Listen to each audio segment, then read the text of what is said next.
ಅಹಿಂದ ನಾಯಕರುಗಳಲ್ಲಿ ಯಾರು ಒಬ್ಬ ಏನೋ ಒಂದು ಮೂಮೆಂಟನ್ನು ಬೆಳೆಸುವ ಒಂದು ವಿಷನರಿ ಲೀಡರ್ ಯಾರು ಇದ್ದರೆ ಅದು ಸತೀಶ್ ಇದ್ದಾರೆ ಅಂತ ಎಲ್ಲರೂ ಅನ್ಕೊಂಡಿದ್ರು.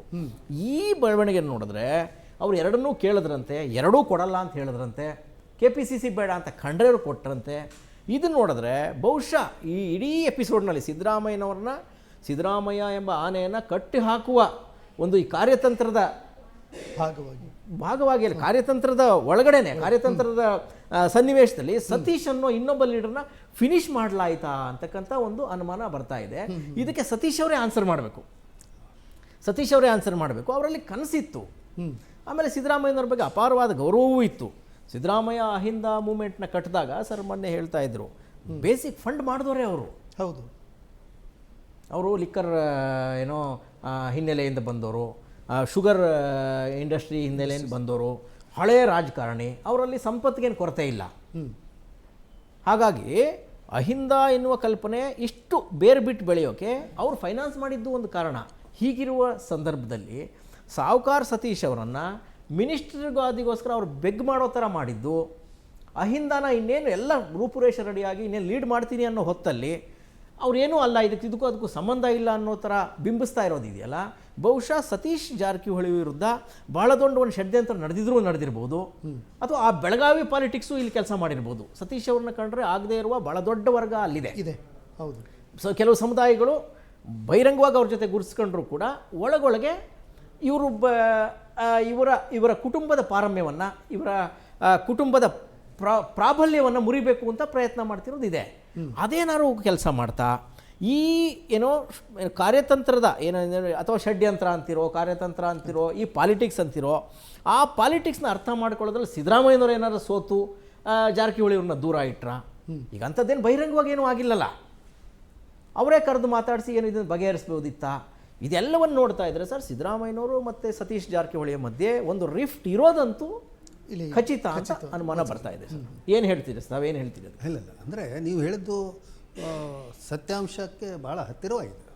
ಭಾಳ ಯಾಕಂತಂದರೆ ಸತೀಶ್ ಜಾರಕಿಹೊಳಿಯವರು ಏನಂತ ಹೇಳಿದ್ರೆ, ಒಂದು ಹಲವಾರು ಆದರ್ಶಗಳ ಜೊತೆಗೆ ಒಂದು ಸಾಹುಕಾರಿಕೆಯನ್ನು ಇಟ್ಕೊಂಡಿರ್ತಕ್ಕಂಥವ್ರು. ಸಾಹುಕಾರ ಇದ್ದು ಆದರ್ಶಗಳನ್ನ ಇಟ್ಕೊಂಡ್ರು ಬಹಳ ಕಡಿಮೆ. ಎಲ್ಲ ವ್ಯವಸ್ಥೆಯ ಜೊತೆ ಹೊಂದ್ಕೊಂಡು ಹೋಗಿಬಿಟ್ಟಿರ್ತಾರೆ. ಒಂದು ಕಡೆ ಸಾಹುಕಾರಿಕೆ ಇದೆ, ಇನ್ನೊಂದು ಕಡೆಗೆ ಆದರ್ಶಗಳಿದ್ದಾವೆ ಅವರಿಗೆ, ಏನು ಅಹಿಂದ ಆದರ್ಶ ಅಂತೇಳಿ. ಹಾಗೆ ಅವರು ಏನಂತ ಹೇಳಿದ್ರಪ್ಪ ಅಂದರೆ, ಇದನ್ನು ಇನ್ನೊಬ್ಬರು ಅವ್ರ ಬಗ್ಗೆ ವಿಮರ್ಶೆ ಮಾಡ್ತಕ್ಕಂಥವ್ರು ಅವ್ರ ಮನೆಯಲ್ಲಿ ಏನಪ್ಪ ಅಂದರೆ ಬೇರೆ ಬೇರೆ ಪಕ್ಷಕ್ಕೆ ಬೇರೆ ಬೇರೆ ಅಣ್ಣ ತಮ್ಮಂದರು ಅವರೇ ಹೋಗ್ತಾರೆ, ಅದ್ರ ಜೊತೆಗೆ ಬೇರೆ ಬೇರೆ ಸಿದ್ಧಾಂತಗಳನ್ನು ತಗೊಂಡು ಹೋಗ್ತಾರೆ ಅವರು. ಹೌದಾ? ಹಾಗೆ ರಮೇಶ್ ಅವರು ಹಿಂದುತ್ವ ಅಂತ ಹೋದರು, ಇವರು ಬಂಧುತ್ವ ಅಂತ ಬಂದಿದ್ದಾರೆ ಅಂತೇಳಿ. ಹಾಗೆ ಅದನ್ನ ಏನಪ್ಪ ಅಂದರೆ ಹಿಂದುತ್ವ ಬಂಧುತ್ವಗಳು ನಡೆದಿದ್ದಾವೆ. ಮತ್ತು ಇನ್ನೊಬ್ಬರು ಏನಪ್ಪ ಅಂದರೆ JDS, ಮತ್ತೊಬ್ಬರು ಇನ್ನೊಂದು ಯಾವ್ದು ಬರುತ್ತೆ ಅದು ಆ ಥರ ಹೋಗ್ತಾರೆ ಅಂತಕ್ಕಂಥದ್ದು ಇದೆ. ಆದರೆ ನೀವು ಹೇಳ್ದಂಗೆ ಏನಪ್ಪ ಅಂದರೆ, ಅವರು ಅಹಿಂದ ಅಂತೇಳಿ ಮಾಡಬೇಕಾದಾಗ ದೇವೇಗೌಡರನ್ನ ಎದುರಾಕ್ಕೊಂಡು ಏನಂತಾರೆ ಸಿದ್ದರಾಮಯ್ಯನವರು ಅಲ್ಲಿ ಅವರು ಅಹಿಂದ ಸಮಾವೇಶ ಮಾಡೇ ಬಿಟ್ಟರು. ಅವರು ಅದನ್ನ ಮಾಡಬೇಕಾದಾಗ ಕೋಟಿಗಟ್ಟಲೆ ಖರ್ಚು ಮಾಡಿ ಎಲ್ಲ ವ್ಯವಸ್ಥೆ ಮಾಡಿದ್ದು, ಹುಬ್ಬಳ್ಳಿಯಲ್ಲಿ ದೊಡ್ಡ ಸಮ್ಮೇಳನ ಮಾಡಿರ್ತಕ್ಕಂಥದ್ದು ಯಾರೇನಪ್ಪ ಅಂದರೆ ಇವ್ರ ನೇತೃತ್ವದಲ್ಲಿನೇ. ಕರೆಕ್ಟ್. ಹಾಗೆ ಅದು ಆದ ನಂತರ SCIT ಒಂದು ಸಮ್ಮೇಳನ ಏನಪ್ಪ ಅಂದರೆ ಚಿತ್ರದುರ್ಗದಲ್ಲಿ ನಡೆಯಿತು. ಅಲ್ಲಿ ಹಲವಾರು ಇವರ ಸತೀಶ್ ಜಾರಕಿಹೊಳಿ ಅವರ ಬೆಂಬಲಿಗರು ಮುಂದಿನ ಮುಖ್ಯಮಂತ್ರಿ ಸತೀಶ್ ಜಾರಕಿಹೊಳಿ ಅಂತ ಘೋಷಣೆ ಕೂಗಿದ್ರು. ಬಹಿರಂಗವಾಗಿ ಘೋಷಣೆ ಕೂಗ್ತಾನೆ ಇದ್ದಾರೆ, ಈಗಲೂ ಕೂಗ್ತಾ ಇದ್ದಾರೆ. ಅಲ್ಲ, ಕೂಗಿಬಿಟ್ರು. ಅಲ್ಲಿ ಏನಾಯಿತು ಅಂತ ಹೇಳ್ತೀನಿ. ಯಾಕೆ ನೀವು ಅದ್ರ ಒಂದು ಒಳಸುಳಿ ಕೇಳ್ತಾ ಇದ್ದೀರಿ, ಏನು ಅವ್ರ ಜೊತೆಗೆ ಯಾಕೆ ಒಂದು ವೈಷಮ್ಯ ಉಂಟಾಯಿತು ಸಿದ್ದರಾಮಯ್ಯ ಅವರು ಇವರು ಅಂತೇಳಿ. ಅದನ್ನು ನಾವು ಖಚಿತವಾಗಿ ಹೇಳಲಿಕ್ಕಾಗಲ್ಲ. ಇವತ್ತಿಗೂ ಅವರು ಸ್ನೇಹದಿಂದನೇ ಇರ್ಬೋದು. ಆದರೆ ಇಲ್ಲ ಸರ್, ಈಗ 4-5 ದಿವಸದಿಂದ ನೋಡಿದ್ರೆ ಅವರಲ್ಲಿ ಸ್ನೇಹ ಉಳಿದಿದೆ ಅಂತ ಅನ್ನಿಸ್ತಾ ಇಲ್ಲ ನಮಗೆ.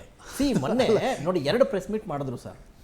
ಒಂದೇ ಒಂದು ಏನು ಹೇಳ್ತಾರೆ ಗೊತ್ತಾ, ಅವರು ಒಪ್ಪಂದ ಆಗಿತ್ತು, ಅದು ಅವಾಗಲೇ ಆಗಿತ್ತು, ಅದಕ್ಕೆ ಕೊಟ್ಟಿದ್ದಾರೆ, ಅದಕ್ಕೂ ಏನು ಸಂಬಂಧ ಅಂತಾರೆ. ಆಯಿತು, 37 ಸಚಿವರು MLAಗಳು ಸೈನ್ ಹಾಕಿ ಕೊಟ್ಟಿದ್ರು, ಅವರೇ ಸ್ಟ್ರಾಂಗ್ ಆದ್ರಲ್ಲ ಹಾಗಾದರೆ ಅಂತ. ಅಂದರೆ ಪರೋಕ್ಷವಾಗಿ ಅವರು ಸಿದ್ದರಾಮಯ್ಯ ಇಳಿಯುವುದನ್ನು ಒಂದು ರೀತಿ ಒಪ್ಕೊಂಡ್ರು. ಯಾವುದೇ ಏನೋ ಅದು ಡಿಸೆಂಟ್ ಇಲ್ಲದೆ ಒಪ್ಕೊಂಬಿಟ್ರು ಅವರು. ಸಿದ್ದರಾಮಯ್ಯನವರು ಲಾಡ್ ಅವರು ಕಣ್ಣೀರು ಹಾಕಿದ್ರು, ಮಾದೇವಪ್ಪನವರು ಮಂಕ್ ಹೊಡೆದಿದ್ರು, ಜಾರ್ಜ್ ಅವರು ಮಾತೇ ಆಡಲಿಲ್ಲ, MB ಪಾಟೀಲರು ಒಂದು ವಚನ ಹಾಕಿ ಪರೋಕ್ಷವಾಗಿ DK ಅವ್ರನ್ನ ಟೀಸ್ ಮಾಡಿದ್ರು, ವಚನವನ್ನು ಹಾಕಿ ಟೀಸ್ ಮಾಡಿದ್ರು. ಸತೀಶ್ ಜಾರಕಿಹೊಳಿ ಅವರು ಇಷ್ಟು ದಿನ ಸಿದ್ದರಾಮಯ್ಯನ ಪರವಾಗಿ ಬಹಿರಂಗವಾಗಿ ಕತ್ತಿ ಹಿರಿದು ನಿಂತ್ಕೊಳ್ತಾ ಇದ್ದ ಸತೀಶ್ ಜಾರಕಿಹೊಳಿ ಮೊನ್ನೆ 2 ಪ್ರೆಸ್ ಮೀಟಲ್ಲಿ ಒಂದೇ ಒಂದು ಸಾಫ್ಟ್ ಕಾರ್ನರ್ ಮಾತು ಸಿದ್ದರಾಮಯ್ಯನವ್ರ ಬಗ್ಗೆ ಮಾತಾಡಲಿಲ್ಲ. ಅವ್ರು ನಮ್ಮ ಲೀಡ್ರು ಅಂತಲೂ ಹೇಳಲಿಲ್ಲ ಅವರು. ಇದನ್ನ ನೋಡಿದ್ರೆ ಅದನ್ನೇ ಹೇಳ್ತೀನಿ ಏನೋ ಏನೋ ಏನೋ ಏನೋ ಅಲ್ಲಲ್ಲ ಏನು ಅಂತ ಅನ್ನೋದನ್ನ ಹೇಳ್ತೀನಿ ನಾನು. ಏನಂದರೆ ನಾನು ಅದನ್ನ ಎಕ್ಸಾಕ್ಟ್ಲಿ ಅವ್ರ ಮಧ್ಯೆ ಇದ್ದು ಆ ಒಂದು ಹತ್ತಿರದಿಂದ ನೋಡಿರ್ತಕ್ಕಂಥವನಲ್ಲ, ಆದರೆ ಘಟನಾವಳಿಗಳನ್ನು ನಾನು ಅಬ್ಸರ್ವ್ ಮಾಡಿದ್ದೀನಿ. ಆ ಅವಲೋಕನದಿಂದ ಏನು ಕಂಡು ಬರುತ್ತೆ ಅಂತಂದರೆ, ಆ ನಂತರದ ಬೆಳವಣಿಗೆಯಲ್ಲಿ ಸಿದ್ದರಾಮಯ್ಯನವರು ಫಸ್ಟ್ ಟೈಮ್ ಸರ್ಕಾರ ಮಾಡಿದಾಗ ರಿಷಫಲ್ ಆಯಿತು. ಆ ರಿಷಫಲ್ನಲ್ಲಿ ಇವ್ರನ್ನ ಕೈ ಬಿಟ್ಬಿಟ್ರು. ಯಾರನ್ನು? ಸತೀಶ್ ಜಾರಕಿಹೊಳಿ. ಹೌದು, ದೊಡ್ಡ ಶಾಕ್ ಅವ್ರಿಗೆ ಸತೀಶ್ ಜಾರಕಿಹೊಳಿ ಅವರಿಗೆ. ಅದು ಇದನ್ನು ನಾವು ಏನು ಅಬ್ಸರ್ವ್ ಮಾಡಬೇಕಂತ. ಯಾಕೆ ಕೈ ಬಿಟ್ಟರು? ಮತ್ತು ರಮೇಶ್ ಅವ್ರನ್ನ ತೊಗೊಂಡ್ರು. ಹೌದ್ರಾ? ಬ್ಯಾಲೆನ್ಸ್ ಮಾಡಿದ್ವಿ ನಾವು ಇದು. ಮತ್ತು ಇವ್ರನ್ನ ಹೆಚ್ಚು ಕಡಿಮೆ ಏನಪ್ಪ ಅಂದ್ರೆ ಅಲ್ಲಿ ಇವ್ರ ವಿರುದ್ಧ ಏನಪ್ಪ ಅಂದ್ರೆ ಅವ್ರನ್ನ ತೊಗೊಂಡಿದ್ದಾರೆ ಅಂತಕ್ಕಂಥ ಒಂದು ಮಾತುಗಳು ಕೇಳಿಬಂದು. ಅದು ಮಾತು ಬೇರೆ. ಅಂದರೆ ಯಾಕೆ ಆಯಿತು ಇದು ಹಿಂಗೆ ಅಂತೇಳಿ ಅಂತಂದರೆ, ಮತ್ತು ಇವರಿಗೆ ಒಂಥರ ಸವಾಲು ಹಾಕಿದ ರೀತಿಯಲ್ಲಿ ಹೋಗಿ ಹೈಕಮಾಂಡ್ಗೆ ಹೋಗಿ ಏನಪ್ಪ ಅಂದ್ರೆ AICC ಕಾರ್ಯದರ್ಶಿ ಆಗಿ ಬಂದರು ಅವರು. ಯಾರು? ಸತೀಶ್ ಜಾರಕಿಹೊಳಿ ಅವರು. ಹಾಗೆ ಇದನ್ನು ಏನಪ್ಪ ಅಂದ್ರೆ ಈ ವಿದ್ಯಮಾನಗಳನ್ನು ನೋಡಿದರೆ, ಈ ಘಟನಾವಳಿಗಳನ್ನು ನೋಡಿದರೆ ಅವರ ಮಧ್ಯದ ಒಂದು ಏನಪ್ಪ ಅಂದ್ರೆ ಇದು ಸಂಬಂಧ ಅಗದಿ ಸುಸ್ಥಿರವಾಗಿದೆ ಅಂಥೇಳಿ ಹೇಳಲಿಕ್ಕೆ ಬರೋದಿಲ್ಲ.